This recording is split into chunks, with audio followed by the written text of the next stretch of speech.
All right, so this is the first video lecture on the chapter of global stratification. In the OpenStax book, it is chapter 10. I am about page 263, 264. I don't know what it is if you're using the Hensland book.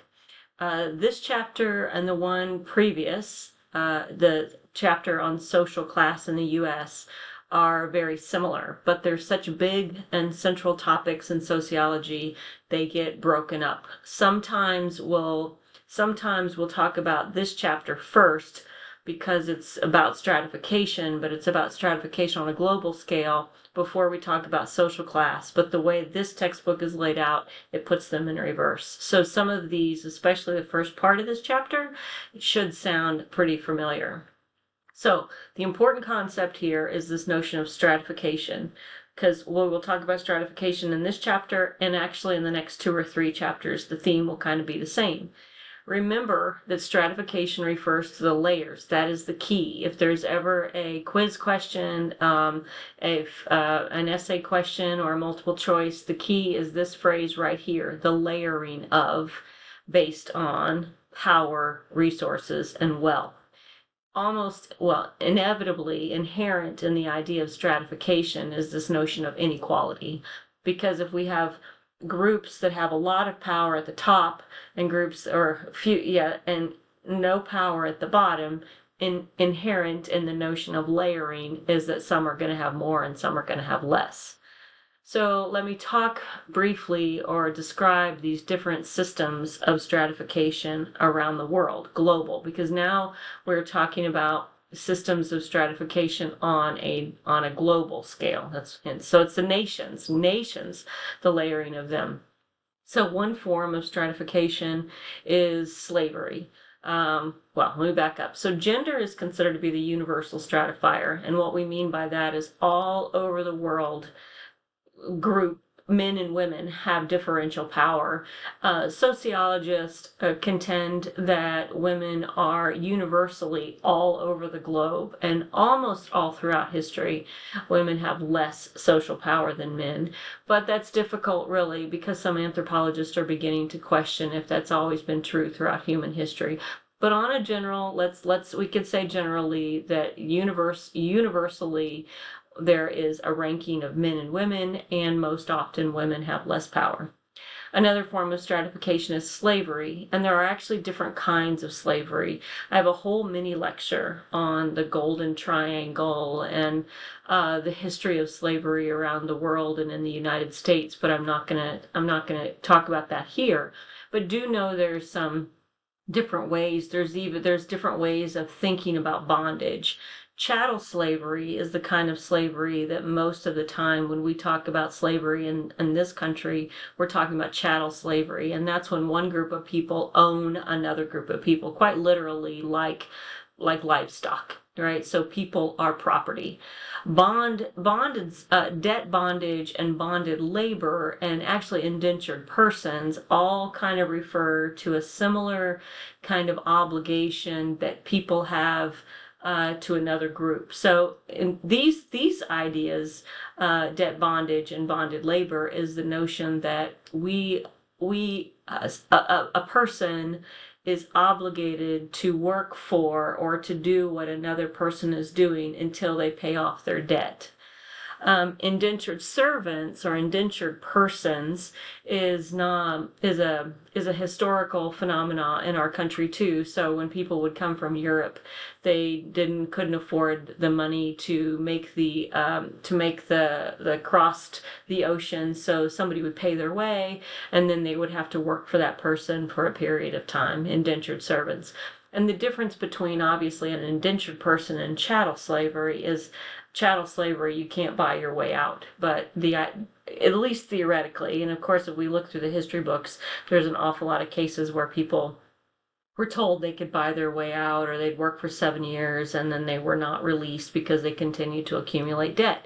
Matter of fact, today in this country, there is an argument that this is what happens to poor Americans who are locked in the criminal justice system, that when they go to jail or prison, they ultimately owe the state, the government, for the time they spend in prison. They get out, they owe all these debts, and so they never break free of their financial obligation to the state. So they remain bonded, or they remained in some sort of indentured relationship to the government.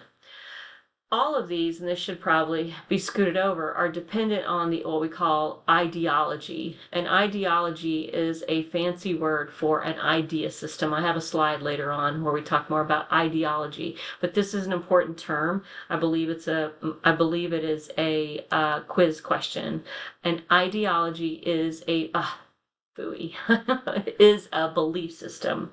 If you notice, the word root in there is the concept of idea. Another form of stratification, also supported by an idea system, that idea system would be religion, is a caste system. I talked briefly in a previous chapter about caste.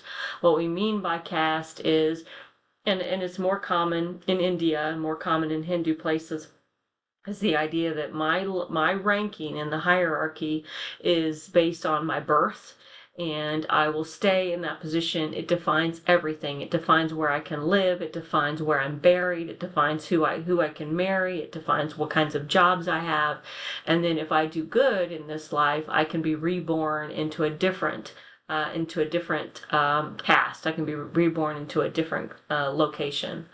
There is also another book that examines race in the United States, race and class in the United States, and argues that we have a caste system, not based on religion, but based on where you are born. If you are born to a poor white family, a poor black family, if you're born into a position of a wealthy family, that defines all of your life chances, and that you will stay in that place throughout your whole life. All right, so this is kind of what we mean by a caste system. A couple terms here. Endogamy is a fancy term for when you marry within your group. You have apartheid, that's considered a caste system. So South Africa's apartheid, which separated white people from black people. And this is just an illustration of the different castes in Indian culture. Then we have an estate system. An estate system, if you think about Downton Abbey, if you think about medieval times, or even the movie Shrek, those are illustrations of estate system. So you have the nobility at the top, right, who are supported by the clergy and their military. And I think military, what you have is the next group of people. And then at the bottom, you have all the commoners. And effectively, the nobility will always be nobility. The clergy will probably always be that. Peasants may be, if they join the military and do great things, they can move up the structure. But for the most part, where you're born is where you die. Women in the estate system really don't exist. They don't really have a rank. They don't really have a rank. This is a system where there's not a whole lot of mobility. The system, this should look familiar, the system in which there's the greatest opportunity for mobility, for social mobility, is one that we're more familiar with in this country, and that is a social class system. This is considered an open system, so there's not any rules, there's not any religious ideals that prevent a person from moving through the class system. As we probably talked about before, there are some social structures that make it difficult to move through the class system, but there's not, whereas like this one, you're owned by another group of people, this one, which is supported by religion, and I guess this one is also supported by religion, there's a greater chance to move through the system. The odds that you'll go from the bottom to the top are pretty unlikely, but there is at least the possibility of social mobility. We have and I always get them confused. We have inter and intra. One implies that your grandparents were in one social category, one social class, and you will be in another. And then we have another intergenerational, which is where you move up over the course of your lifetime.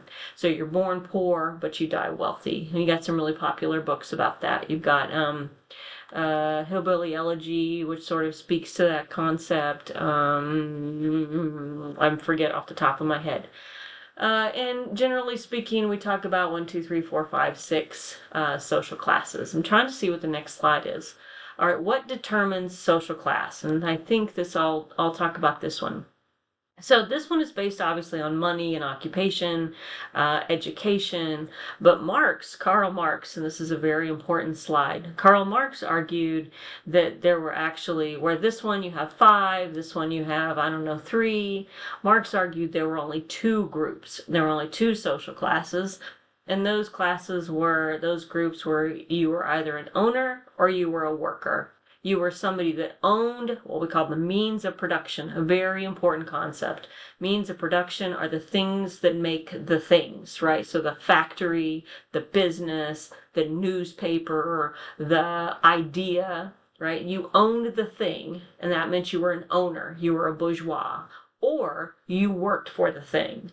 So you were an employee at the factory, you were an employee for the newspaper, you were an engineer for the company, and then you were a worker. You were a proletariat, and that's it. There was it. You either owned it and profited by other people doing the work, so you were an exploiter, or you were exploited and you traded your time, your talents, your life, in essence, for a wage. So you were either an exploiter or an exploited.